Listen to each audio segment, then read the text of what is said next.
Guadalupe Contreras y Angélica Rivera en 11 Noticias Matutino. Se llevarán a cabo este fin de semana las primeras elecciones para reformar al Poder Judicial. En este contexto les presentamos un reportaje especial sobre casos de ministras, ministros, jueces, juezas, magistrados y magistradas, partícipes de presuntos actos de corrupción e impunidad. Solo recibieron sanciones o amonestaciones y mínimas, De ahí la importancia de que todos acudamos a las urnas a votar este 1 de junio. Reitera la presidenta Claudia Sheinbaum la invitación a integrantes de la CENTE para continuar con el diálogo. Les recuerda que el 8 de mayo pasado tenían reunión pactada y no asistieron. En tanto, las secretarías de Gobernación y de Educación Pública convocan a continuar las mesas de trabajo hoy a las 11 de la mañana para construir soluciones. Piden padres y madres de los normalistas desaparecidos de Ayotzinapa a la presidenta Claudia Sheinbaum la destitución del fiscal especial del caso, Rosendo Gómez Piedra, por presuntos actos de corrupción. El Departamento de Justicia de Estados Unidos no pedirá la pena de muerte para Joaquín Guzmán López, hijo de Joaquín El Chapo Guzmán, aun si es declarado culpable por narcotráfico. Guzmán López hace negociaciones con un acuerdo con fiscales para reducir su condena. En el mundo, amenaza el presidente de Estados Unidos, Donald Trump, a la Universidad de Harvard, ahora con cancelarle contratos con su gobierno por $100 millones. Si esa institución educativa, dice, continúa matriculando estudiantes extranjeros. Y en la cultura presenta con gran éxito la bailarina Elisa Carrillo su última interpretación del bolero de Maurice Béjart en el Auditorio Nacional. Esto como parte de la gala Elisa y Amigos.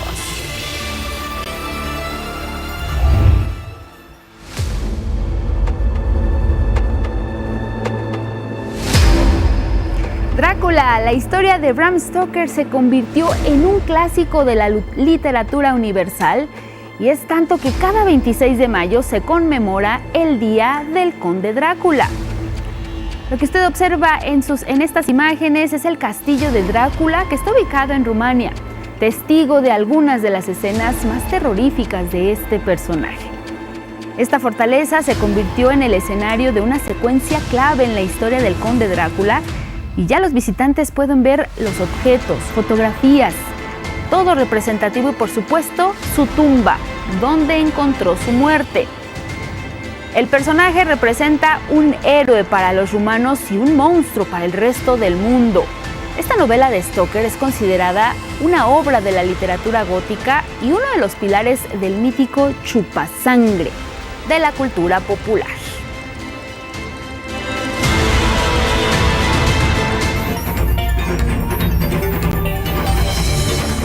Con estas imágenes les damos la bienvenida. Buenos días, Elvira Angélica Rivera. Guadalupe, muy buenos días. Miércoles 28 de mayo, bienvenidas y bienvenidos. Como siempre ya lo saben, lo más relevante aquí en nuestra pantalla, saludamos a Lía Vadillo junto con Magdalena Alejo, nuestras intérpretes en lengua de señas mexicana. Gracias por seguirnos en plataformas digitales. Y les recordamos que nos pueden seguir y escuchar a través de Radio Instituto Politécnico Nacional. Nos sintonizan en el 95.7 de FM. Quienes ya lo hacen, desde aquí les saludamos. También a quienes nos siguen más allá de nuestras fronteras a través de nuestra señal internacional. El código QR que aparece en la pantalla, que usted lo puede ver, lo puede escanear, le lleva directamente a nuestra página 11noticias.digital y compártanos sus opiniones y comentarios con el hashtag 11noticias. Vámonos directo con los detalles. 1 de junio, la elección inédita del Poder Judicial. Ciudadanas y ciudadanos podremos elegir a las personas juzgadoras en los ámbitos administrativos, civiles y penales. Una jornada fundamental, importante. Por ello, hay que participar. Tendremos la oportunidad, sí, de terminar con muchos de los actos de corrupción, iniciar este camino para combatir la impunidad que durante muchos años ha permeado en la esfera judicial, creando lo que algunos han llamado especialistas de la casta judicial. En 11 Noticias nos dimos a la tarea de investigar algunos casos en particular y le presentamos este reportaje especial del equipo de reporteros de investigaciones de 11 Noticias. Sentía que el magistrado me acosaba. Me preguntaba cosas como si mi busto era operado, que si ya me había puesto nalgas, que por qué no traía falda. El magistrado José Francisco Nieto González acosó sexualmente a mujeres del Poder Judicial. El Consejo de la Judicatura Federal, que vigila el desempeño de servidores públicos del Poder Judicial, tardó 2 años en la investigación. Finalmente, en 2018 lo inhabilitó, pero para entonces él ya se había jubilado. Un crimen con culpable, pero sin castigo. Existe o existió un sistema muy proteccionista de ellos mismos, ¿no? O sea, una especie pues de casta judicial. Del Consejo de la Judicatura no ha cumplido su función, ha sido un fracaso, debemos decirlo así, es un fracaso total.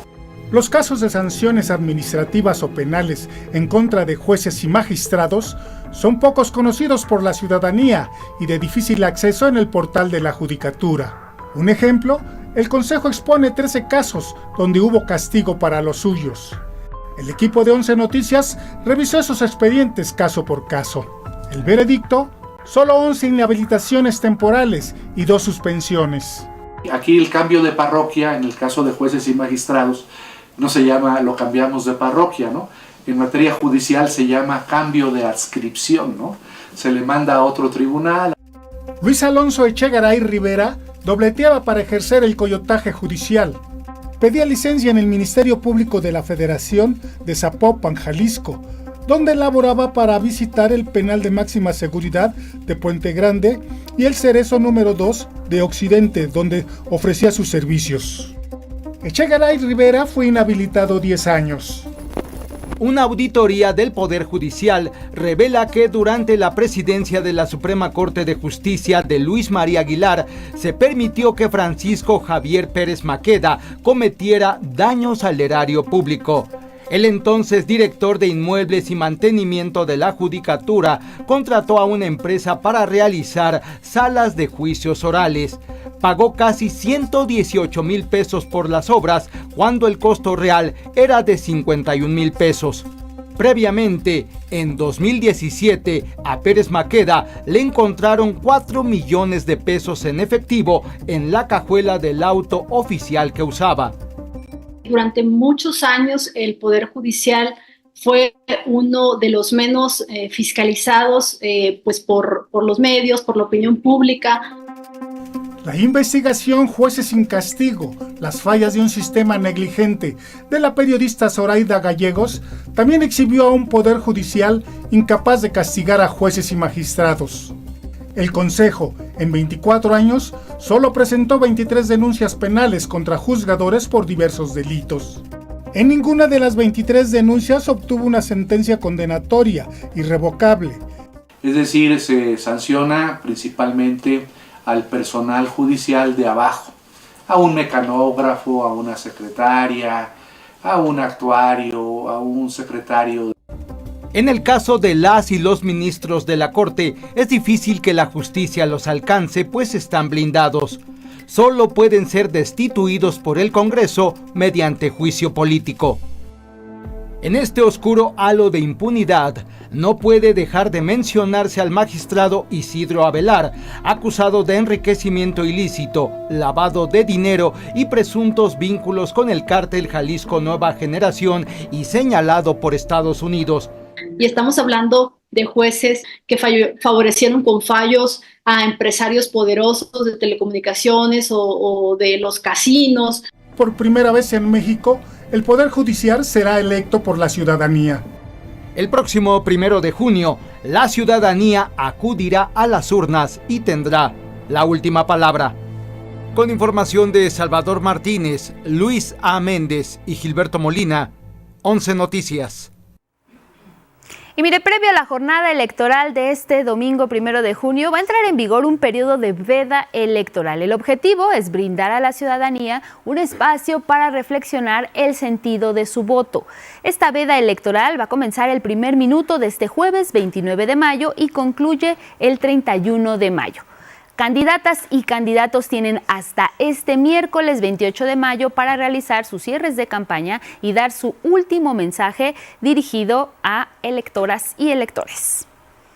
Y vámonos con otros temas porque la Unidad de Inteligencia Financiera y la familia Weinberg, identificada como socios y prestanombres del exsecretario de Seguridad Pública Genaro García Luna, llegaron a un acuerdo reparatorio para que el gobierno mexicano recupere $600 millones que obtuvo esta familia mediante contratos fraudulentos.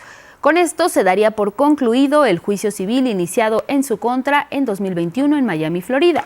Esto, aclaró la Unidad de Inteligencia Financiera, sería sin afectar la sentencia en contra del exfuncionario de seguridad del sexenio de Calderón y su esposa, que deberán pagar $2.500 millones a México. La UIF y la familia Weinberg notificaron a la Corte que alcanzaron este acuerdo confidencial con el que se desechará la demanda y no llegará a juicio.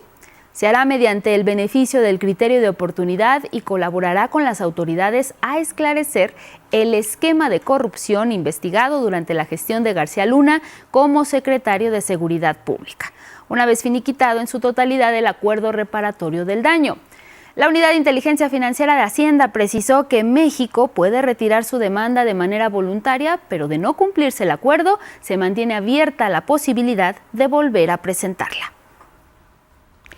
La justicia de Estados Unidos no va a pedir pena de muerte para Joaquín Guzmán López, hijo de Joaquín El Chapo Guzmán. El Departamento de Justicia notificó a la Corte Federal de Chicago que si es declarado culpable por narcotráfico no va a solicitar esta pena. El hijo del Chapo negocia un acuerdo con fiscales, buscando además reducir su condena. La defensa del acusado celebró la decisión del Departamento de Justicia. Ahora la Fiscalía acusa a Guzmán López de ser un coordinador logístico para traficar cargamentos de marihuana, cocaína, heroína y metanfetaminas de México a Estados Unidos, así como del delito de lavado de dinero. Recordemos además que Guzmán López llegó a Estados Unidos en julio pasado para entregarse en un avión privado junto con Ismael El Mayo Zambada.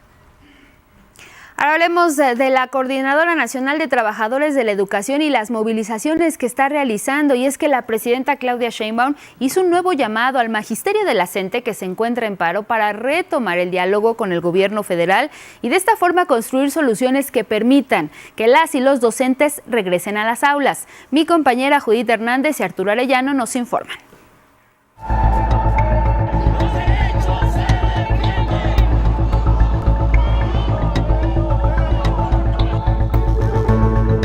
La presidenta Claudia Sheinbaum reiteró que su gobierno está abierto al diálogo para llegar a un acuerdo con la Coordinadora Nacional de los Trabajadores de la Educación. Esto después de dar a conocer que fueron las y los maestros de la CENTE quienes no asistieron ni confirmaron una reunión que se había ofrecido en Palacio Nacional el pasado 8 de mayo. Depende de ellos. Ayer la secretaria de Gobernación les envió un oficio para que quede constancia de que estamos llamando al diálogo. Ya lo tienen por escrito, tienen que tomar ellos la decisión de si van a dialogar o no, porque si deciden no dialogar, pues ¿por qué? Si lo que están pidiendo es diálogo. Por cierto, ayer no mencioné que en la última reunión que yo tuve con la CENTE, les propuse que nos viéramos el 8 de mayo, y ellos ya no llegaron a esa cita. Entonces sí es importante que se conozca. Fue mi propuesta. Y cuestionó el por qué la CENTE ha convocado a un boicot contra la elección del Poder Judicial cuando las demandas del magisterio no tienen relación con los comicios y la renovación de ese poder.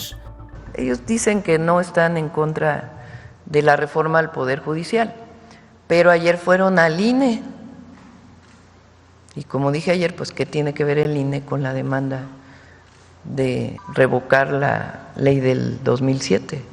Más tarde, la Secretaría de Educación Pública y la Secretaría de Gobernación emplazaron a la CENTE a una reunión este miércoles 28 de mayo a las 11 horas en Bucareli para restablecer las mesas de trabajo que permitan concretar el congelamiento de la edad de jubilación en 58 años para hombres y 56 para mujeres, así como para elaborar una iniciativa que formalice la desaparición de la unidad del sistema para la carrera de las maestras y maestros UCICAM y establezca un nuevo método de ingreso y promoción de las y los docentes. Mientras tanto, este martes, la CENTE continuó con su jornada de movilizaciones en la Ciudad de México. Grupos de entre 300 y 1,500 maestros y maestras bloquearon edificios de instituciones financieras que administran las Afores. Las Afores, quienes hacen el negocio redondo, pues son las Afores y los bancos realmente. No hay una ganancia real para el trabajador. Informaron que durante su Asamblea Nacional Representativa decidirán si acuden o no a la mesa de diálogo a la que los ha convocado el gobierno federal. Con información de Judith Hernández y Arturo Arellano Merlín e imágenes de Yujin Pasol y Ángel González, 11 Noticias. La reunión que sí se realizó entre la presidenta fue con los padres y madres de los 43 desaparecidos de Ayotzinapa. El encuentro fue en Palacio Nacional. Ahí estuvieron ambos grupos. Melitón Ortega, que es vocero de las madres y los padres, explicó que una de las peticiones que se realizaron en el encuentro fue la destitución del fiscal especial del caso Rosendo Gómez Piedra por supuestos actos de corrupción, y a ellos argumentan nulo avance en el caso. Causado al fiscal especial del caso Ayotzinapa, Rosendo. Eso fue lo primero que plantearon los padres. Entonces piden, bueno, verá que una nueva persona que pueda llegar ahí, porque no hay con esas acciones de corrupción no hay esperanza para que llegue a la verdad del caso Ayotzinapa. Además, se ha planteado en muchas ocasiones el trabajo con el fiscal Rosendo. Cabe recordar que la Unidad Especial para el caso Ayotzinapa denunció ante la Fiscalía General de la República a Rosendo Gómez Piedra por presuntos actos de corrupción, acoso laboral, malversación de recursos y obstrucción de la justicia. Su planteamiento a la presidenta es que ya no continúe en este caso. Vamos con asuntos económicos y de confianza de inversionistas en nuestro país. Y es que el presidente de BBVA Bancomer, Carlos Torres Vila, anunció una inversión histórica de más de 100,000 millones de pesos entre 2025 y 2030. De esta forma, refrendó la confiabilidad en nuestro país. El secretario de Economía, Marcelo Ebrard, expresó su beneplácito por este anuncio. De hecho, es una de las principales anuncios de inversión para nuestro portafolio de inversión. No lo teníamos, lo vamos a sumar. Esto habla de confianza en la perspectiva que tiene nuestra economía, decisión de aumentar la presencia del banco en el país. Reunido con consejeros de BBVA, Ebrard Casaubon habló de las negociaciones comerciales con Estados Unidos. Indicó que el Acuerdo Comercial de Norteamérica, el TEMEC, entrará en un periodo de consultas para su evaluación que concluirá en julio de 2026. Tenemos que hacer una evaluación de todo, cómo nos fue con el tratado, cómo va, cuáles son las que quisiéramos cada uno de los países. Y está previsto que termine el 1 de julio del 26. Pero evidentemente lo que yo estoy previendo es que una vez que se inicie esta evaluación, pues vamos a iniciar diálogos.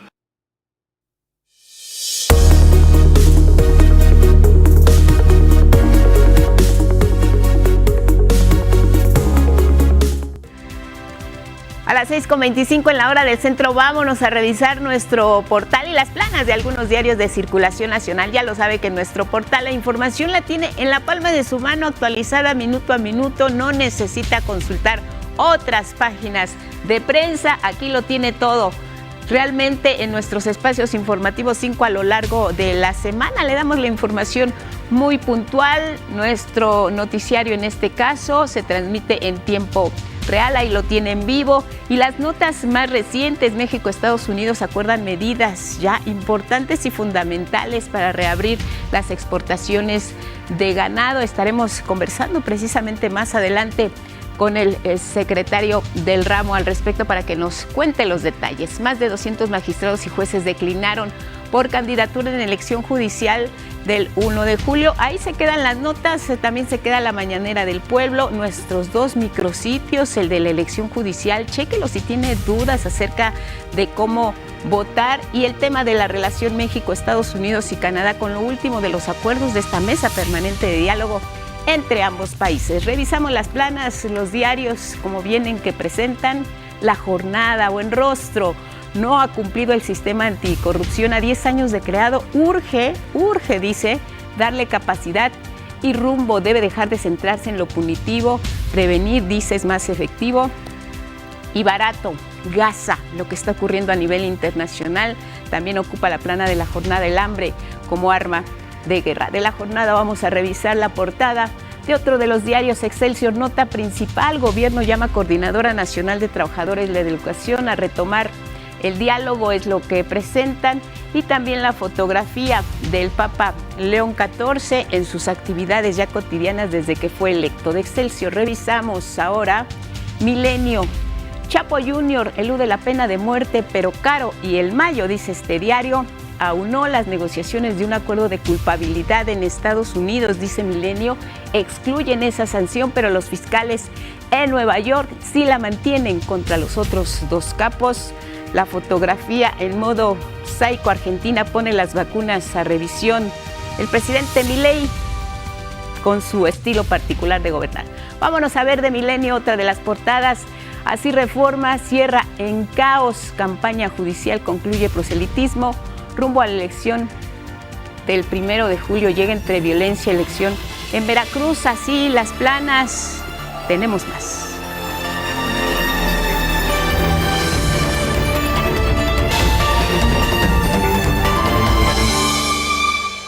6:30 de la mañana, seguimos en 11 Noticias y vamos con temas de salud. Y es que el gobierno federal anunció que en agosto va a comenzar la instalación de 15,000 farmacias del bienestar en todo el país, con la finalidad de atender la demanda de medicamentos en las instituciones de salud pública y de esta forma garantizar los insumos que se receten en el programa Salud Casa por Casa. La primera parte de este programa va a comenzar con al menos 10,000 farmacias ubicadas afuera de los centros de salud del IMSS Bienestar y también del ISSSTE. Y 5,000 más en las comunidades más alejadas del país, que se ubicarán en las tiendas del bienestar antes de Diconsa. La presidenta Claudia Sheinbaum mencionó los medicamentos que se van a distribuir ahí. Los que son parte del programa Salud Casa por Casa. Es decir, medicamentos principalmente para las enfermedades crónicas, diabetes, hipertensión y algunas otras que determina la Secretaría de Salud y que las enfermeras dan el seguimiento en su domicilio a todas y todos los adultos mayores y a las personas con discapacidad. Explicó cómo será el proceso de entrega de medicamentos e insumos.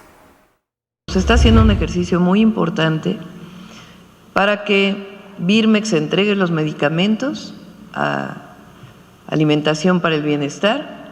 Ahí se van a etiquetar para saber a qué paciente van, de acuerdo con la consulta que se hizo de las enfermeras y enfermeros, y se va a llevar hasta la tienda del bienestar. Y miren, debido a que se ha detectado que casi 40% de la población infantil padece obesidad y sobrepeso, las autoridades sanitarias están trabajando en crear políticas públicas para terminar con el consumo de azúcares. Y una de las acciones más importantes puestas en marcha ha sido la prohibición de la venta de productos chatarra y golosinas, específicamente en las escuelas. Más detalles. México ocupa el primer lugar en obesidad infantil y conforme a la estadística, las niñas y niños con sobrepeso tienden a seguir siendo obesos en la edad adulta. Esto los hace susceptibles de contraer padecimientos crónico-degenerativos como diabetes, hipertensión y otras enfermedades cardiovasculares a edades más tempranas. Para entender cómo el azúcar en exceso afecta a la población infantil en nuestro país, el secretario de Salud, David Kershenovich, explicó que el consumo en exceso de dulces y golosinas estimula la sobreproducción de insulina, ocasionando un desequilibrio hormonal. En el momento que tenemos mucha azúcar y tenemos un trastorno en la producción de insulina, genera obesidad y diabetes. Es muy distinto cuando el azúcar se da con otros nutrientes, por ejemplo, frutas y vitaminas, en los cuales también hay minerales, proteínas, antioxidantes y fibras. Entonces, lo importante es evitar las calorías vacías de nada más el suplemento de pura azúcar. Kershenovich señaló que la liberación excesiva de insulina activa la liberación de dopamina en el cerebro, por lo que la adicción y tolerancia se desarrollan de forma acelerada, además de producir estímulos hormonales que provocan que su consumo sea cada vez más constante. ¿Por qué se produce la adicción al consumo de azúcar? Y se ha demostrado desde el punto de vista biológico que el azúcar activa la liberación de dopamina en el cerebro, como sucede con otras adicciones. Entonces uno va desarrollando adicción al consumo de azúcar. Los niños, si empiezan a consumir azúcar, después consumen más y más azúcar y desarrollan más sobrepeso y obesidad. A estos efectos también se suma la aparición de caries dental, la cual está presente en 59% de los niños en edad escolar. Los resultados del programa Vida Saludable y de las consultas médicas que se realizan en planteles de educación básica muestran que 39% de la población infantil padece obesidad y sobrepeso, mientras que 38% presenta debilidad visual. De ahí que las actuales políticas públicas buscan abatir el consumo de azúcares en la población infantil, entre ellas la prohibición de venta de comida chatarra y golosinas en las escuelas. Con información de Ernesto Osorio, punto de referencia.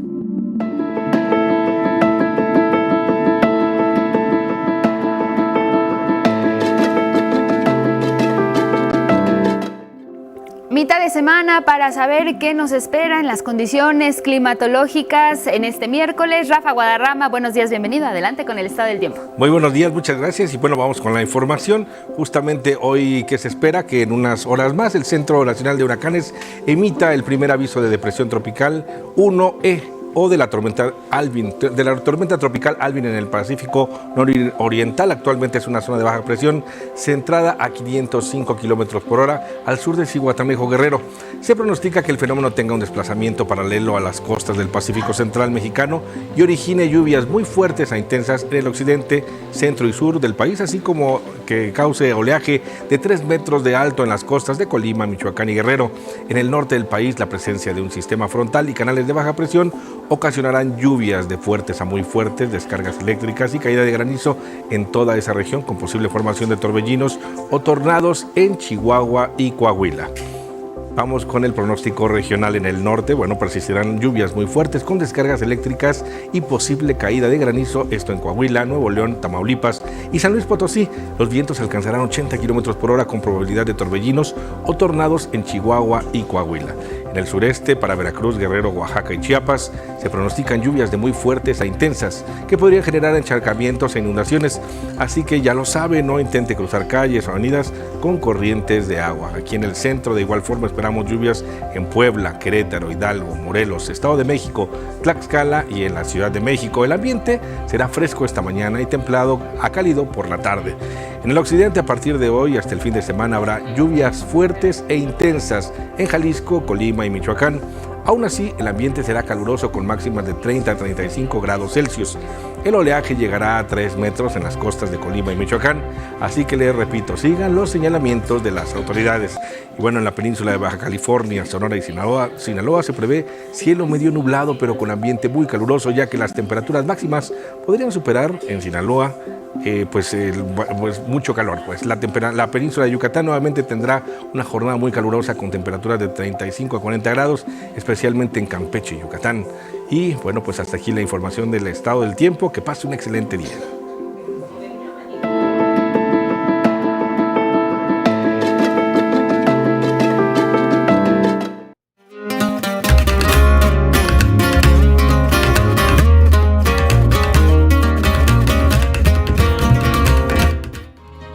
Bienvenido, Miguel de la Cruz. Muchas gracias. Qué gusto verte. Traes información bien interesante el día de hoy. Buenos días. Buenos días, Lupita. Buenos días a todos. Pues sí, la bailarina Elisa Carrillo ayer se despidió de la coreografía El Bolero. Su participación así fue. Vamos a ver la nota con Mauricio Ro. La bailarina mexicana Elisa Carrillo se despidió del Bolero de Maurice Béjart y la expectativa entre el público era alta. Me llamó mucho la atención todo el concepto que traen de muchos bailarines, de 50 bailarines en escena, que son de varios países, y el tema de bolero se me hace muy interesante. Hubo varias razones que hicieron de esta gala Elisa y amigos una noche entrañable. Recientemente mi mamá falleció Ella desde pequeña me llevaba a conciertos de música clásica y a performance de ballet, y al fallecer ella recientemente sentí que venir a esta gala era el momento idóneo para hacerle un homenaje a ella, y qué más que con Elisa Carrillo, que es una excelente representante mexicana. Conformado por números de ballets clásicos como Manon, Don Quijote y La Bella Durmiente, o piezas de danza contemporánea como Take Me With You o El Cisne, ofreció una virtuosa muestra de talento mundial. A mí me interesó mucho que viniera mi hija conmigo porque me parece que ella es un exponente de la danza a nivel internacional, y es increíble para mí en lo personal que mi hija vea este tipo de ejemplos a seguir. Porque me parece muy interesante que Elisa esté bailando una canción muy famosa. Fueron 2 horas y media de danza que concluyó con Elisa Carrillo bailando por última vez el bolero sobre la mesa roja. En esta nueva etapa, Elisa Carrillo asumirá el cargo de directora de la Escuela de Ballet John Cranco en Alemania. Con imágenes de Raúl Mejía, 11 Noticias, Mauricio Romo.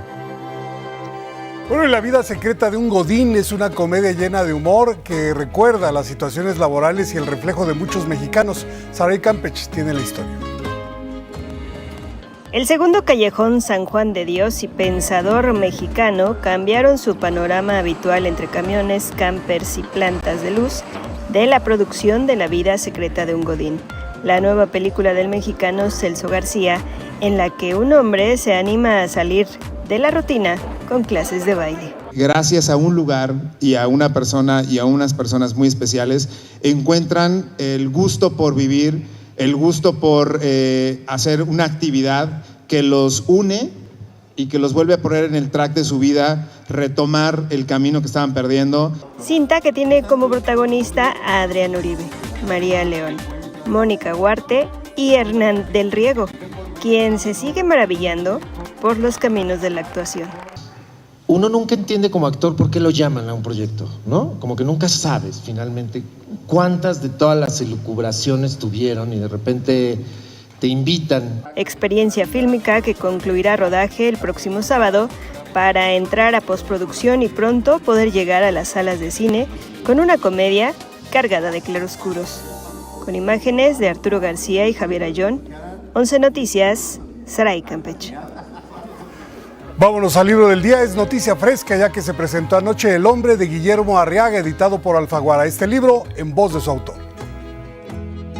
Es una historia que he tenido en mi cabeza desde hace exactamente 44 años. Primero traté de hacerlo película y dije, no, es que si no está trabajando como película es que está pidiendo ser novela. La novela me pidió que fuera narrada a través de varias voces y en varias épocas, a través de diversas perspectivas, analizar a un hombre, por eso se llama El hombre, que se llama Henry Lois, pero no solamente es analizar al hombre, sino todo lo que encarna. Es un momento histórico, la construcción de 2 países, el surgimiento del capitalismo, y es una historia que se desarrolla en 200 años. Entonces, y cada personaje tiene una puntuación, ¿no? Hay quien tiene solo comas, hay quien tiene punto seguido, punto seguido, punto seguido, hay quien no tiene puntuación, hay quien tiene un lenguaje lleno de humor, muy campechano, hay quien tiene un lenguaje muy pulido, muy elevado, entonces cada personaje tiene su propio espacio.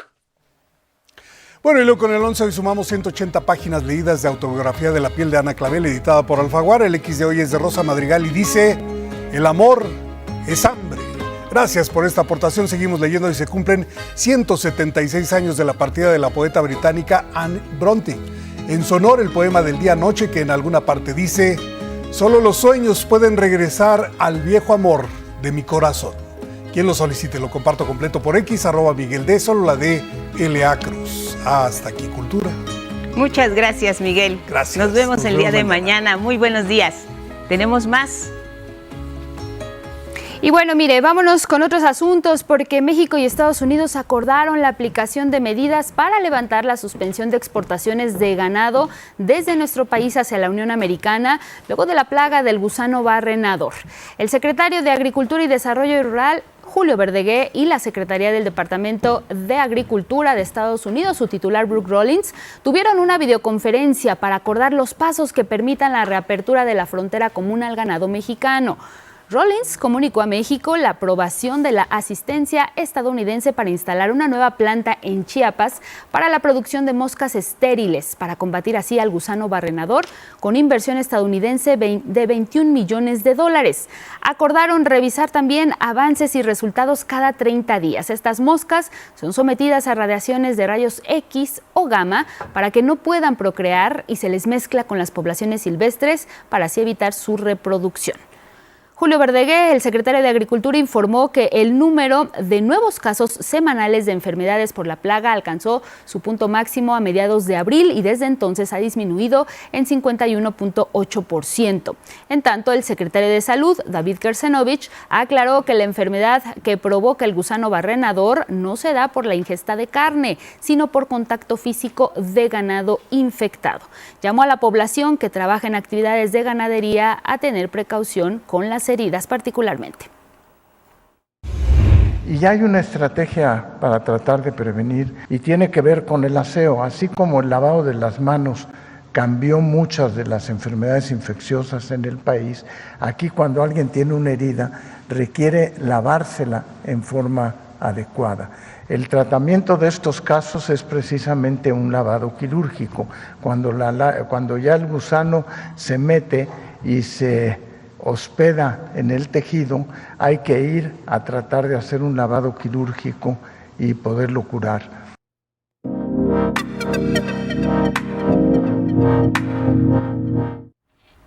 Y esta mañana nos enlazamos precisamente con el secretario de Agricultura y Desarrollo Rural, Julio Verdegué. Secretario, buenos días. Buenos días. Muy buenos días, ¿cómo están Guadalupe y Angélica? Un gusto estar con ustedes. Igualmente, secretario, le agradecemos la comunicación. El tema es fundamental, interesante más en estos momentos de la relación México-Estados Unidos. Sabemos que estábamos en un impasse de la revisión por parte de ambos gobiernos del tema del gusano barrenador. ¿Con qué se va a encontrar la misión estadounidense del Departamento de Agricultura en esta misión que va a traer a México para revisar el asunto y los avances que ha tenido nuestro país en la materia, secretario? La misión se va a encontrar con buenos resultados, con mucho avance y con medidas que se están adoptando en el país de manera muy seria. Desde hace muchísimos meses, México ha trabajado arduamente, tanto el gobierno como los ganaderos y las ganaderas, en inspecciones, control de la movilización del ganado, capacitación para que las personas sepan cómo actuar cuando hay un ganado que aparece infectado. Un conjunto de muchas medidas que han venido dando buenos resultados. Como decían en la introducción, el número de nuevos casos alcanzó su máximo en abril, mediados de abril, y desde entonces ha venido disminuyendo los nuevos casos. Casi 52% de caída. Esos son resultados del trabajo que se está haciendo particularmente en el sur y sureste. Además, con la secretaria Rawlings, con quien tuvimos una muy buena reunión por videollamada el día de ayer, acordamos una serie de medidas adicionales para reforzar esta campaña. Entre ellas la que mencionaron, que es muy importante, algo que México venía solicitando desde el año pasado, que era la instalación, la reapertura en el estado de Chiapas de una planta para producir moscas estériles de este insecto, que es la principal herramienta, la más potente para pues controlar y eventualmente erradicar esta plaga del territorio nacional. Tenemos mucha confianza. Perdón, adelante. Sí, no, adelante, secretario. Le decía, yo salí muy confiado de la reunión con la secretaria Rawlings. Fue muy buena, cordial, además de que muy positiva en cuanto a que tenemos una ruta ya muy clara de qué es lo que México tiene que seguir haciendo y de los pasos que vienen en el muy, muy corto plazo para que ahora sí la secretaria, ¿no es cierto?, pueda posteriormente tomar la decisión de ya reabrir la frontera. Ahora bien, secretario, deteniéndonos un momento en esta planta que ya nos informaron de producción de moscas estériles, ya se informó sobre la inversión, pero la producción de estas, ¿de cuánto estaríamos hablando semanalmente y cómo permitiría la erradicación del gusano barrenador en nuestro país, particularmente esta planta que prevén instalar en Chiapas? Sí, mira, la técnica consiste, como explicaron ustedes, en liberar millones de moscas. En este momento estamos liberando 100 millones de moscas a la semana, son moscas estériles. Se mezclan con la población natural, llamémoslo así, y eso interrumpe el ciclo de reproducción porque estas moscas, por ser estériles, no se pueden reproducir. La nueva planta nos va a permitir duplicar el número. O sea, vamos a poder estar dispersando 200 millones de moscas estériles semanalmente. Es un enorme paso y nos da mucho gusto que Estados Unidos, después de un tiempo, haya tomado la decisión de ir adelante con esta estrategia. Claro, es muy importante lo que comenta el secretario. Viene esta misión de Estados Unidos, México, como nos comenta, trae buenas cuentas en la materia. Vienen y una vez que verifican cuándo, secretario, que es el tema que preocupa precisamente a los ganaderos, ya se podrá exportar el ganado a los Estados Unidos y si estamos también en condiciones de, con estas acciones que se están implementando, dar por terminada esta plaga, erradicar definitivamente el gusano barrenador en nuestro país. Sí, mira, esta misión es algo normal. Por ejemplo, nosotros hace una semana cerramos la exportación de carne de Argentina a México, de algunos rastros. Bueno, Argentina toma sus medidas. Cuando esté listo, Argentina nos va a avisar y nos va a decir, ahora sí ya tenemos la situación controlada, y van a ir inspectores mexicanos a Argentina a ver en terreno las medidas. Lo mismo va a hacer Estados Unidos, es algo normal. Nosotros creemos que después de esta misión de análisis en terreno, los vamos a llevar donde ellos quieran ir porque no tenemos nada que ocultar, estamos contentos con el trabajo. Le darán un informe a la secretaria Rawlings, ella pues leerá, analizará el informe y ella me dijo en la videollamada que tienen mucho interés en que la frontera se pueda reabrir. Estados Unidos necesita nuestro ganado. Tienen ellos una situación de escasez de ganado en su propio país. Entonces, creo que los intereses se van alineando. Bien, ¿y será posible erradicar ya el gusano barrenador con estas medidas de manera definitiva, que ya no existe esta plaga como se pensó en los años 90, que ya no estaba presente? Sí, lograr la plena erradicación que salga del territorio nacional, después tenemos que erradicarla también de Guatemala, ayudar, colaborar. Porque si se queda en Guatemala, pues va a estar volviendo permanentemente. Hay que empujarla de Guatemala y así, país por país, hasta volverla a erradicar hasta Panamá. Eso es lo que vamos a tener que hacer México primero y después con nuestros países hermanos centroamericanos hasta que toda esta región quede libre. Eso nos va a tomar un mayor tiempo. No es fácil, serán seguramente algunos años. Pero lo importante es que está funcionando en México y yo creo que pronto vamos a tener muy buenas noticias para los ganaderos y las ganaderas nacionales. Hace un momento hablaba usted, secretario, de un tema fundamental, que es que Estados Unidos necesita pues la ganadería o la carne mexicana, y es que forma parte precisamente de esta cadena de valor que se integran como parte del tratado comercial entre México, Estados Unidos y Canadá. La secretaria de Agricultura de Estados Unidos reconoce esto como parte de una cadena de valor de vital importancia que necesita ser reanudada a la brevedad. Claro que sí. Ella es de Texas.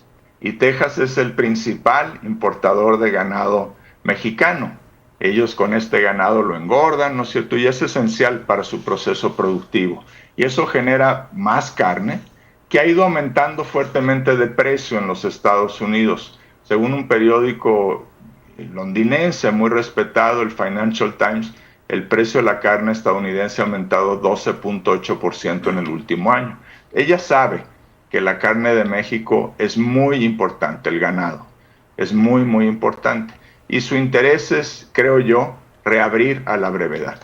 Tienen que estar satisfechos de que México hemos hecho las cosas muy bien, conocen los datos, conocen las cifras, han venido ya muchas veces especialistas, pero esta misión tan estructurada y tan bien preparada, sí yo creo que va a dar la llave para ya abrir la puerta.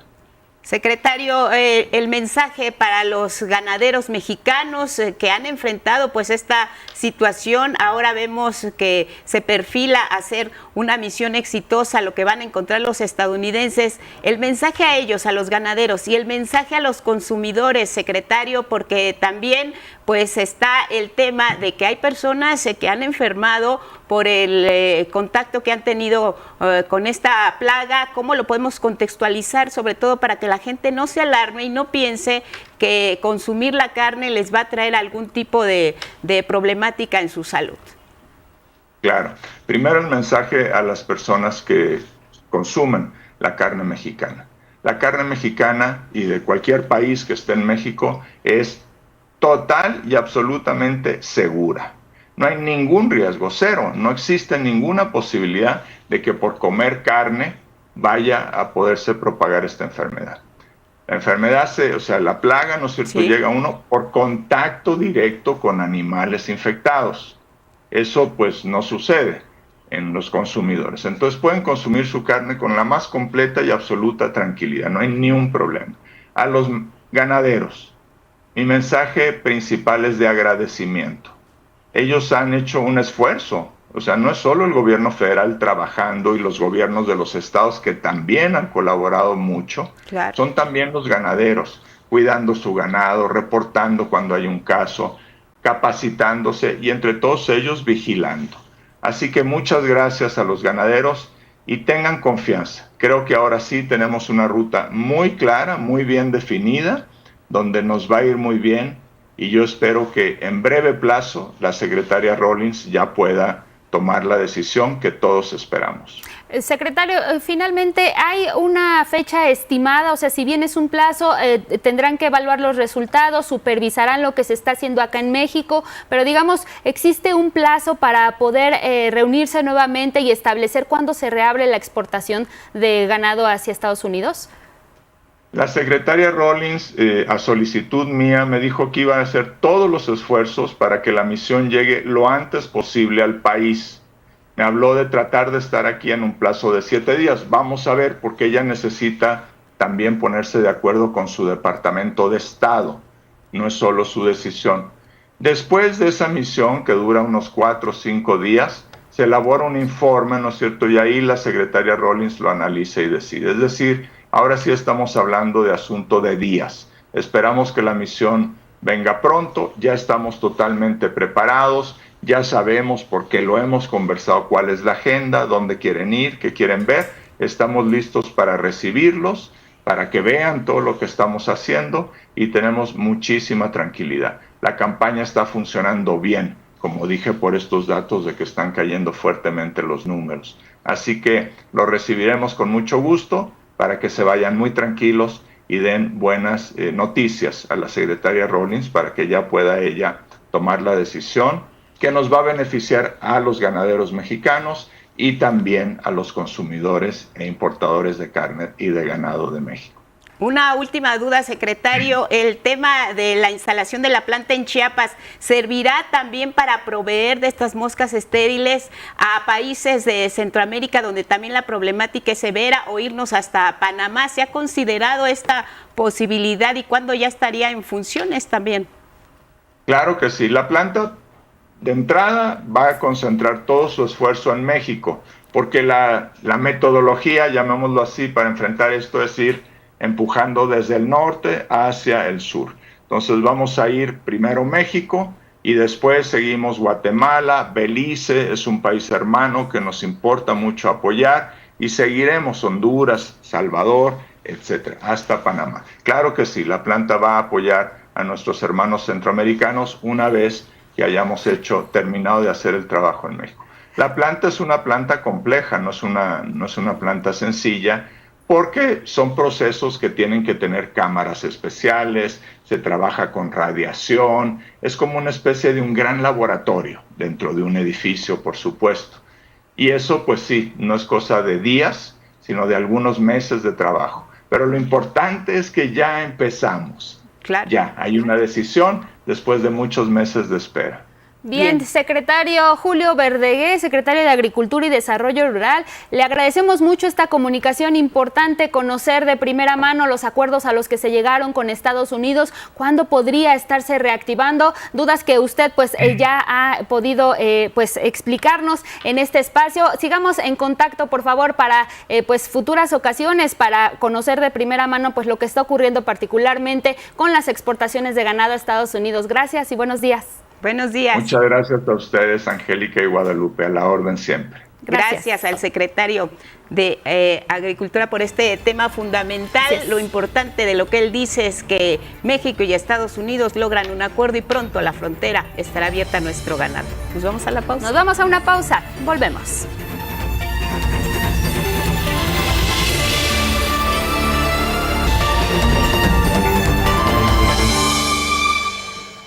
Siete de la mañana con 1 minuto en el tiempo del centro y mire, este 28 de mayo se conmemora el Día Internacional de la Salud Menstrual. Es un tema que a pesar de ser natural en todas las mujeres continúa siendo tabú en muchas partes del país y también del mundo entero. Los números indican que se habla muy poco o casi nada de este tema que afecta a niñas y adolescentes. Nick Teja Germán nos informa. En México hay al menos 61.8 millones de mujeres y personas menstruantes. Por eso, este 28 de mayo, Día de la Higiene Menstrual, es importante poner el tema sobre la mesa. La menstruación es un proceso por el cual el útero desprende un recubrimiento interno, conocido como endometrio, y produce un sangrado, toda vez que se preparó para un embarazo y este no se produjo. De acuerdo con la primera encuesta nacional de gestión menstrual 2022, el 69% de las personas consultadas tenían poca o nada de información cuando llegó su primera menstruación.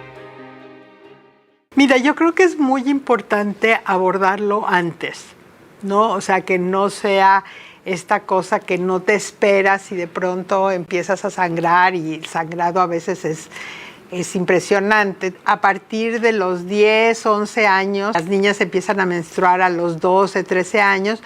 Les demos información a las niñas, que sepan que esto les puede pasar. Hablar de los síntomas también es importante. Calambres abdominales o pélvicos, dolor en la parte baja de la espalda, hinchazón y sensibilidad en los senos, cambios de humor e irritabilidad, así como otros síntomas físicos como dolor de cabeza y fatiga. Y las formas de mitigarlos lo es más, sobre todo dejando atrás los mitos. Que quitar estos miedos, ¿no? De que no puedes hacer ejercicio mientras estás menstruando, que te tienes que quedar en tu cama, en tu casa. Eso es parte de los mitos. Lo ideal es ofrecer información sobre los productos de higiene menstrual y la forma en que estos se utilizan. Hay que hablar sobre las copas menstruales, hablar de la higiene, la importancia de cambiarse, no hay que cambiarse cada hora, sino de cambiarse, de mantenerse fresco. Normalizar el tema frente a niños y hombres también es importante. Ello contribuye a espacios más seguros y de confianza, para que una niña o mujer no se sienta avergonzada por un proceso natural. Si usted no se siente lista o listo para hablar del tema con sus hijos o hijas, puede acudir a un centro de salud o con una persona especialista en ginecología. No solo sobre lo que es la menstruación, sino también en cómo se gestiona, sus signos y síntomas, que de ser anormales pueden ser el reflejo de una afección de salud. 11 Noticias, Nick Teja Germán.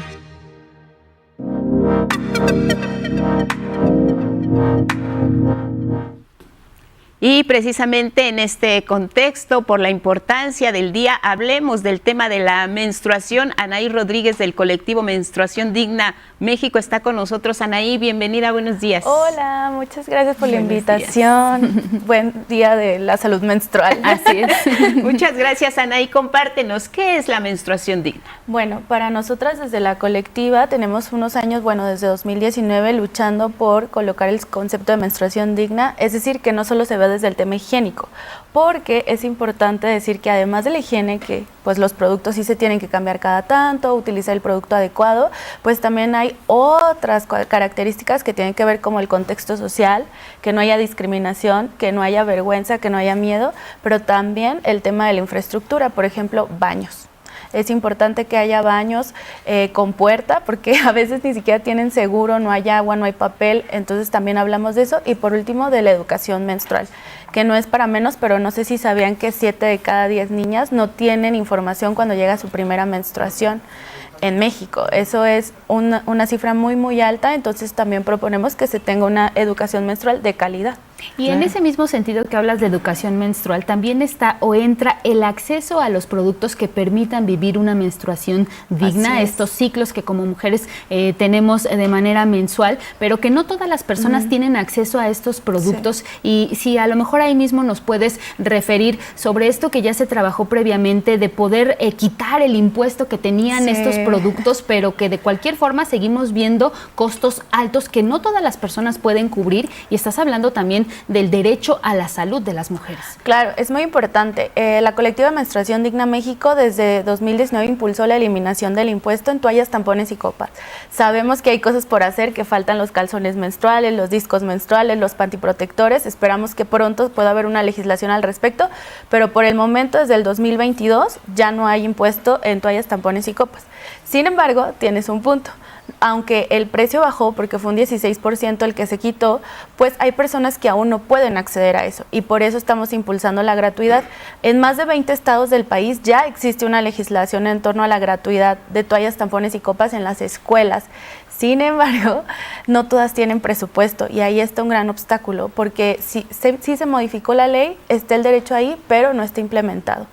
Jalisco es un caso de éxito, tiene como 2-3 años que lleva implementando esta política, le ha asignado un presupuesto, lo ha evaluado y pues ha sido un parteaguas para todos los demás de que sí se puede.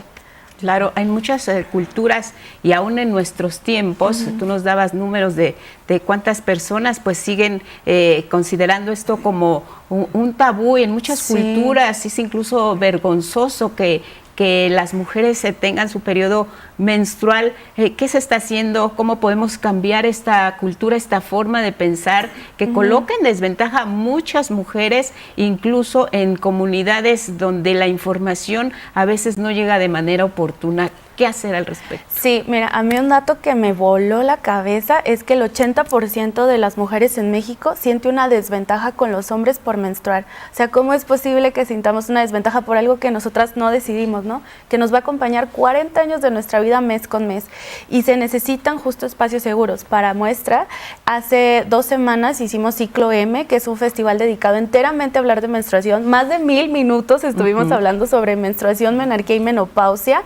Se conjuntaron artistas, activistas, legisladoras, todas las personas que quisieran hablar, y justo fue crear un espacio seguro junto con UNICEF México y City Latinoamérica para que las dudas que tuvieran las pudieran plantear, porque a veces ni siquiera conocemos, normalizamos el dolor, no sabemos qué productos existen y demás. Entonces ese espacio fue muy bonito, y también importante decir que fue para personas que no menstruan, porque todos los días las personas que no menstruan conviven con alguien que sí, su mamá, su hija, su tía. Por eso es importante que se sumen a la conversación. El tabú y el estigma viene de años y años atrás. No se va a terminar tan fácil, pero necesitamos que toda la sociedad se sume a hacer este cambio, que más que nada es sistémico, ¿no? Es un cambio cultural en donde tenemos que ver la menstruación como un proceso biológico que tiene ciertas condiciones, pero que pues no nos hace menos ni debe de ser discriminatorio. Además, Anaí, es importante esto que mencionas, que se sumen, porque también hablamos de pues el derecho a la salud desde el punto de vista que quizá los dolores menstruales, por ejemplo, se vienen considerando como pues parte de ser mujer, como que son naturales, se naturaliza, ¿no? Este asunto, y el que se sumen todas las personas, no solo las mujeres menstruantes, sino en general la familia completa, permitirá que se acceda a la salud y que se pueda estar atendiendo si hay algo específico que no está de forma correcta en las mujeres. Sí, según la encuesta nacional que hicimos con ECITI y UNICEF México, 1 de cada 3 mujeres en México tiene dolores. o alguna sintomatología en torno a la menstruación. Pero solo 4 de cada 100, un número bajísimo, va con el médico o la médica. ¿Por qué? Porque el dolor está súper normalizado cuando no debería de ser así. Entonces hay que fomentar que haya revisiones constantes, que el dolor no es normal. Sí debe de haber una molestia porque al final hay un desprendimiento, pero no al grado de desmayarte, de que no te puedas parar de la cama, de que no puedas hacer otras cosas.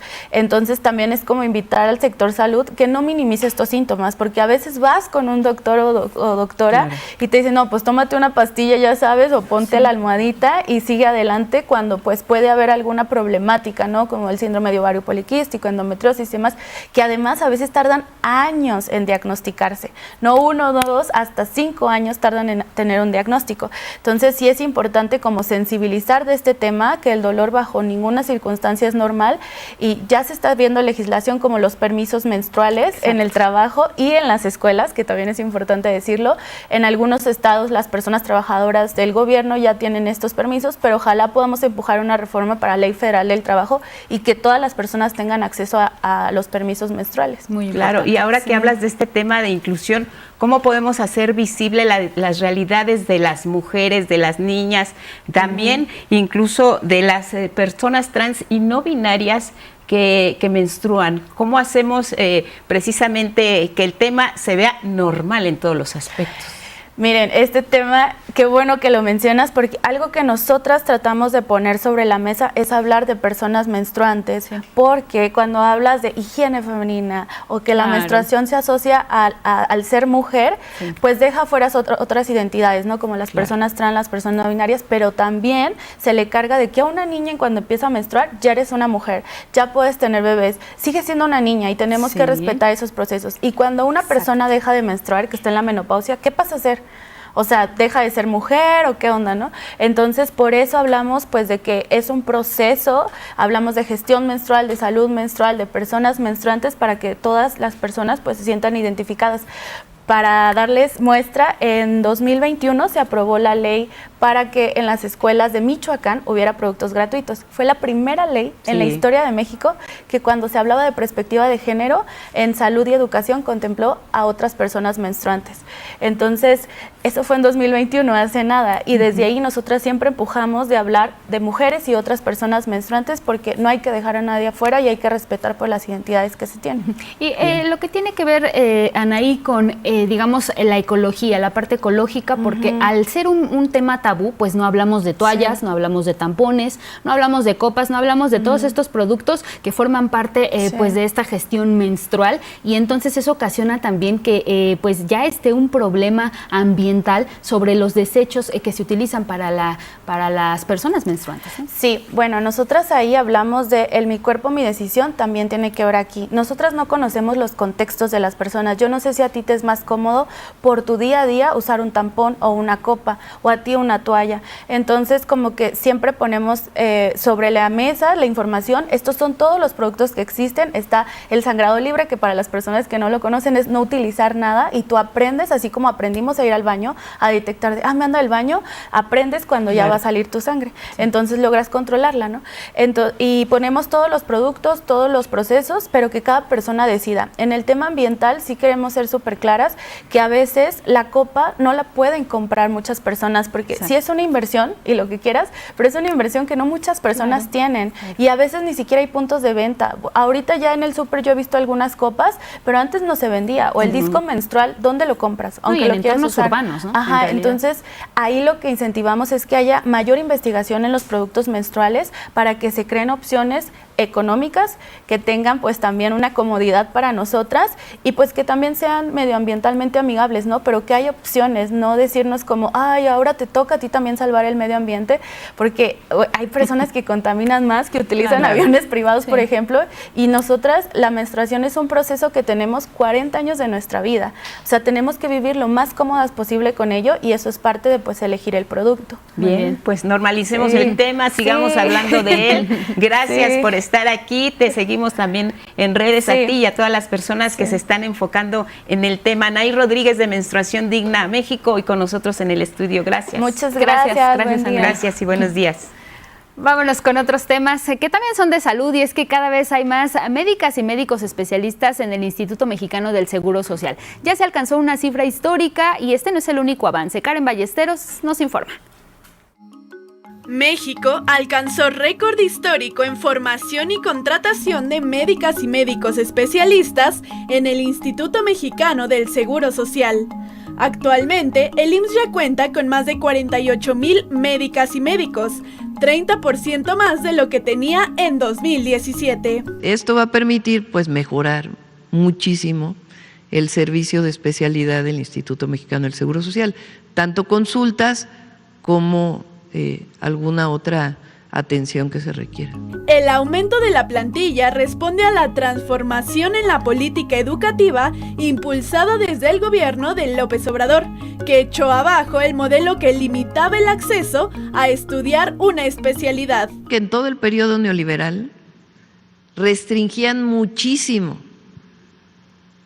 el acceso a las médicas y los médicos para estudiar una especialidad, con la idea de que si se restringía el acceso iban a salir médicos de excelencia, cosa que es absurdo. Producto de eso, pues dejaron de recibirse médicos especialistas en nuestro país. Y como parte de las acciones en favor del sector público de salud, este martes fue inaugurado el Centro de Salud Urbano de Jerez, Zacatecas, que brindará atención médica a más de 36,000 personas y que forma parte del IMSS Bienestar, modelo de atención para personas sin seguridad social. Operará los 3 turnos de la semana, es decir, va a abrir los 365 días del año y ofrece atención médica, laboratorios, rayos X, farmacia, nutrición, psicología e incluso un módulo de estimulación temprana. Está diseñado para resolver el 80% de las necesidades de salud de la comunidad.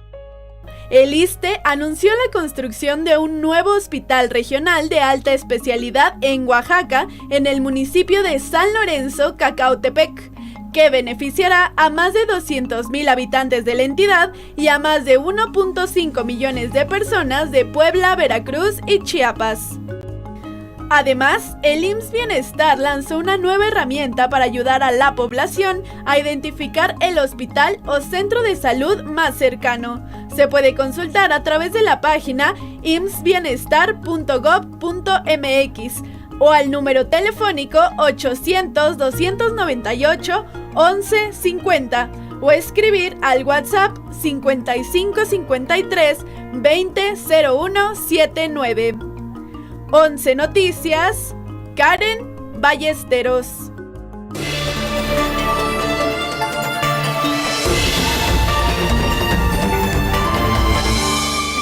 Buenos días, Rafa Guadarrama, bienvenido, ¿cómo estás? Muy bien, muchas gracias, con gusto de saludarlas y pues aquí con un poco de información de ciencia.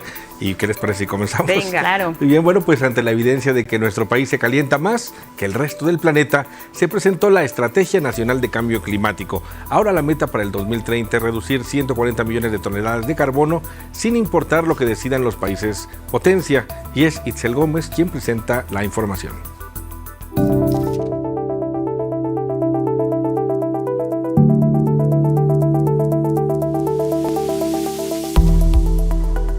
México plantea acciones climáticas ambiciosas. Este martes, la secretaria de Medio Ambiente y Recursos Naturales, Alicia Bárcena, presentó la actualización de la Estrategia Nacional de Cambio Climático, incluyendo las nuevas prioridades del país y con foco especial en la población vulnerable. Con 3 visiones para 2030, 2040 y 2060 a través de 3 líneas de acción. La primera, adaptación, es decir, ¿cómo nos adaptaremos a la crisis climática? No podemos continuar en este país sin un plan nacional de adaptación. Necesitamos un plan nacional de adaptación. Sabemos que las comunidades más pobres, las más vulnerables, son las que más están sufriendo por el cambio climático. La estrategia identifica 20 municipios de 9 estados de la República de atención prioritaria para adaptarse al cambio climático, tales como Los Cabos, Ecatepec y Tuxtla Gutiérrez. La segunda línea de acción, mitigación. ¿Cómo seguimos atacando el problema de raíz? disminuir 35% de gases de efecto invernadero, ya con esa meta, que debe ser no condicionada, sino finalmente 35% parejo en todos los sectores, tendríamos que disminuir 140 millones de toneladas de carbono. Esa disminución se tendría que hacer en 5 años en diversos sectores económicos. Tendríamos 8 sectores de mitigación que en su conjunto reflejan las emisiones de toda la economía nacional, empezando por el transporte, que es nuestra actual principal fuente de emisiones, generación eléctrica, industria, agricultura y ganadería, petróleo y gas, residencial y comercial, y el caso de los residuos y, muy importante, las emisiones derivadas del cambio de uso de suelo y la deforestación. Finalmente, la tercera acción de la estrategia es a través de una política transversal, involucrando a la ciudadanía. Esto garantizará que dure y que funcione. El componente de política climática transversal que aborda todos los temas de participación social, y por eso es tan importante que estén ustedes aquí con nosotros, para que nos ayuden a ver cómo convocamos a la ciudadanía con mayor fuerza, para que participe, para que se involucre, para que nos ayuden, para que se sientan parte de la Estrategia Nacional de Cambio Climático. Si no, no vamos a tener éxito. Estas metas y acciones refuerzan el compromiso con las futuras generaciones de hacer posible un mundo habitable para nosotros y para ellas. Con imágenes de Jorge Bejarano y Bruno Ruiz, 11 Noticias, Itzel Gómez Gurrola. Bueno, vamos ahora a asuntos de salud. Le comento que la ingesta de bebidas alcohólicas, principalmente cervezas y destilados como ron, whisky o tequila, aumentan el riesgo de padecer cáncer de páncreas, según un nuevo estudio de la Organización Mundial de la Salud, con datos de 2.5 millones de personas consumidoras de Asia, Australia, Europa y América del Norte. Se reveló una asociación modesta pero significativa entre la ingesta de alcohol y este tipo de cáncer. El estudio indica que las mujeres que consumen al día entre 1 y 2 copas de alcohol incrementan en 12% el riesgo de contraer esta enfermedad, en tanto que los hombres es de 15%. El cáncer de páncreas ocupa el lugar número 12 de los más comunes en el planeta y representa 5% de todas las muertes asociadas a esta enfermedad. Y en temas espaciales, por tercera ocasión consecutiva, la nave Starship de SpaceX estalló durante su lanzamiento de prueba, en este caso el número 9. A diferencia de los intentos previos que terminaron desintegrándose y dejando una estela luminosa de escombros en el cielo, en esta ocasión la nave sí logró salir de la atmósfera y a 186 kilómetros de altura comenzó a presentar desperfectos. Llevaba consigo una carga de maquetas de satélites que no logró poner en órbita. La transmisión en línea se pausó durante unos minutos. De hecho, al retomarse el reingreso de Starship con algunas imágenes que mostraban estos desperfectos, era evidente la falta de control de la nave, en tanto perdía altura. Finalmente, estalló, cayó en el Océano Índico. The time we hit re-entry. So we are going to re-enter. We should hopefully still have views. SpaceX indicó que Starship tuvo un desmontaje no planificado y que gracias a que lo notaron, se desechó combustible para no desintegrarse inmediatamente. Elon Musk, propietario de SpaceX, dijo que ahora tienen mucha información por revisar y planteó que los próximos vuelos de prueba ya no serán tan espaciados. El próximo sería en un mes. Y en tanto, en la competencia, la empresa Blue Origin anunció su próximo vuelo suborbital tripulado a bordo de la nave New Shepard. Está programado para este sábado próximo, 31 de mayo, y podría despegar desde Texas a las 7:30 de la mañana. A esa hora se abre la ventana de vuelo y en esta tripulación de la misión NS-32 se encuentra la profesora Aymet Medina Jorge, originaria de Puerto Rico y quien labora en una secundaria de Texas. Se destaca por su labor STEM para integrar a las niñas y mujeres a la ciencia, así como por promover conocimientos espaciales entre los alumnos. Aymet Medina se suma a este vuelo con un patrocinio de una corporación mexicana y con el objetivo de impulsar la participación de los hispanos en este tipo de travesías. Recordemos que este tipo de vuelos comerciales se caracterizan por ser muy breves, duran solo 11 minutos. La parte culminante es cuando la cápsula New Shepard supera los 100 kilómetros de altura o la línea de Kármán y llega al límite conocido como espacio exterior. Ahí comienza el descenso y los tripulantes experimentan la sensación de microgravedad. Y bueno, es parte de la información que tenemos este día en Ciencia. Muy bien, Rafita. Rafa, pues muy interesante esto de la relación que existe entre el cáncer de páncreas y el alcohol, que decía la información, o bueno, nos compartías, que tomar una copa o dos diarias pues aumenta el riesgo, particularmente en las mujeres, del 12%, pero de cualquier forma, si se ingiere bastante, digamos, en el lapso de una semana, seguiría siendo alto el riesgo, ¿no, Rafa? Por supuesto, el consumo de alcohol, lo que se sabe es que esta ingesta de manera, digamos, importante, el consumo que sea consuetudinario y que sea alto, genera el riesgo de pancreatitis. El alcohol en el organismo es un tóxico específicamente para el páncreas, que segrega una serie de toxinas que van afectando a este órgano, y con el paso de los años justamente genera pues esta inflamación y este problema crónico. En este caso, pues lo que se ha documentado es el desarrollo de cáncer, que también estaría asociado justamente a esta inflamación y a esta producción descontrolada de células, pues que generaría también ya un problema mayor. Claro, y creo que sobre el tema del cambio climático se hicieron las preguntas precisamente que son las que necesitamos en este momento.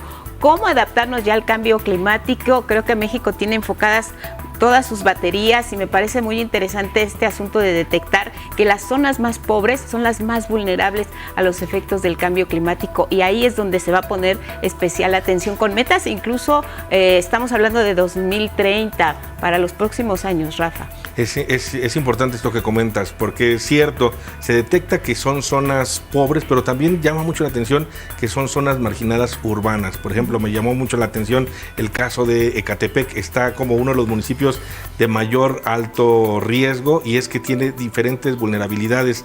Quizá ahí, por supuesto, no hay ecosistemas como tal, pero al ser una zona tan urbanizada y con un desarrollo, pues desafortunadamente precario. Tan precario y tan mal organizado, claro, es vulnerable a sequía, es vulnerable a inundaciones, sí, a un montón de factores adversos que están relacionados justamente con la falta de productividad o de insumos que están relacionados con este cambio climático. Lo interesante es que, bueno, tenemos una reducción a 35% al 2030, y lo que están trabajando en este momento es una nueva meta para el 2035, que buscaría ser mucho más ambiciosa. Lo que ha dicho Naciones Unidas, los países para llegar, digamos, al límite seguro, que es de 1.5 grados, tienen que reducir todavía 40% más sus emisiones. Entonces, pues todavía la meta de México y todos los países del mundo, sí, claro, sigue siendo grande. Países y ciudadanos, porque en esta estrategia también, en esta revaloración del tema, también se nos incluye. Gracias, Rafa. Hombre, un gusto. Nos vemos mañana, Rafa. Gracias. Hasta mañana. Gracias. Buenos días. Vamos con información sobre el caso del Rancho Izaguirre. La Fiscalía de Jalisco informó la noche de este martes que las 8 personas que fueron detenidas por estos hechos fueron ya vinculadas a proceso. Los delitos: desaparición cometida por particulares. Fue en la audiencia ante el juez que informaron que se vinculó a proceso a Eduardo Daniel, señalado ya como presunto reclutador, Gustavo Ángel, Kevin Martínez, Luis Alberto, Juan Manuel, Armando, Ricardo Augusto y Eric. Son las personas ya vinculadas a proceso. Las autoridades detallaron que fueron aseguradas desde el pasado 18 de septiembre y ahora ya son señalados y acusados también por una nueva víctima que no figuraba en las investigaciones anteriores. Esto también es muy importante. Con la vinculación a proceso de estas personas, se les dicta como medida cautelar prisión preventiva oficiosa por 1 año. Estarán en espera del juicio correspondiente. Se avanza en el tema del Rancho Izaguirre, personas que recientemente ya fueron sometidas a proceso.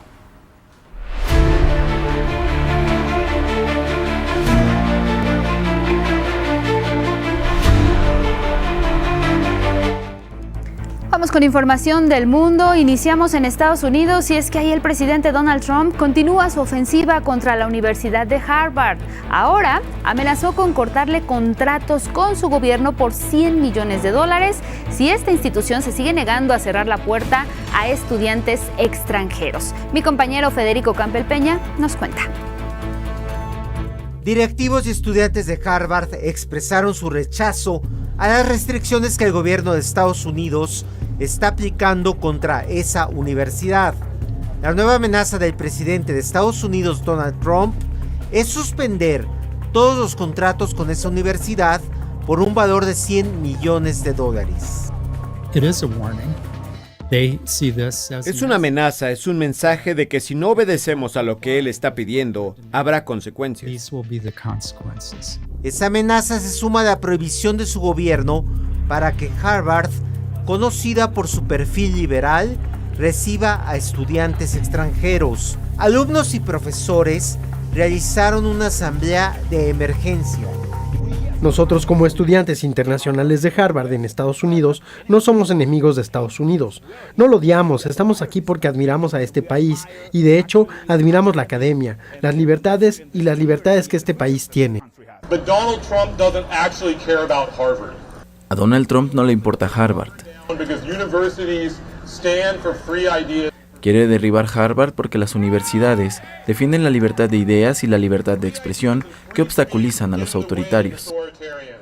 Trump también ordenó suspender todas las entrevistas para visados de nuevos alumnos extranjeros que se realizan en embajadas y consulados que Estados Unidos tiene en todo el mundo. El Departamento de Estado informó que se establecerá un mecanismo para exigir a quienes aspiran a estudiar en Estados Unidos que se sometan a una verificación de los contenidos publicados en sus redes sociales. Nos tomamos muy en serio el proceso de verificación de antecedentes de quienes entran al país. Y seguiremos haciéndolo. Seguiremos investigando. Ya seas estudiante, turista que necesita visa o quien seas, te estaremos observando. 11 Noticias, Federico Campbell Peña. En Gaza, el ejército israelí continúa con sus ataques a población civil y su intención abierta de desplazar a todas y todos los palestinos del enclave. Ahora apunta a Cisjordania. Anabel Ramírez nos cuenta más. La ofensiva militar israelí en la Franja de Gaza ha dejado más de 54,000 personas asesinadas, la mayoría mujeres, niños y niñas, y sigue atacando el territorio. Y extiende su amenaza de anexión, esta vez al área C de Cisjordania, uno de los 3 sectores administrativos del territorio y que está bajo su administración. Esto, aseguró el gobierno israelí, lo hará si Francia y Reino Unido otorgan el reconocimiento oficial como Estado a Palestina. Para el alto comisionado de la ONU para los Derechos Humanos, Volker Turk, Israel ha ignorado los principios fundamentales de humanidad con su intensa ofensiva militar en Gaza, que también ha dejado 123,000 heridos y el desplazamiento constante de su población. No encontramos dónde quedarnos, dónde refugiarnos, mis hijos y yo. A la par, Israel abrió 2 de los 4 puntos de distribución de ayuda en el sur gazatí, pertenecientes a la Fundación Humanitaria para Gaza, que encabezan Tel Aviv y Washington y que es duramente criticada por la comunidad internacional. Aunque tuvieron que ser cerrados momentáneamente, luego de que se produjo un caos en el lugar, cuando miles de personas que enfrentan la hambruna intentaron entrar para conseguir un poco de alimento, luego de más de 12 semanas de bloqueo israelí.